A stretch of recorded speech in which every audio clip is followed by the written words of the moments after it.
So ano nga ba ang OBA?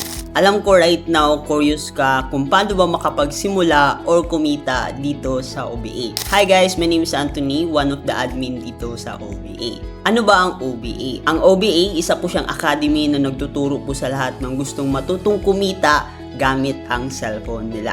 Ito yung 3 simple step para makapag-start ka and kumita dito sa OBA. Una, kailangan mo lang ng gadget na magagamit. It's either Android, iPhone, or laptop.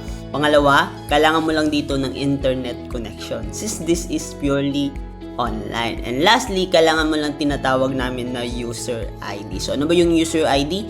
Dito mo kasi makikita yung online transaction mo and kinikita mo dito. Kung isa kang OFW, teacher, mamshi, student, or kahit nasa bahay lang, pwede ito sa'yo. Kaya kung ikaw right now, gusto mo matutong kumita, just comment word yes sa baba ng video na to and ituturo ko sa'yo kung paano. And don't forget to follow me, message me para ma-priority kita kagad.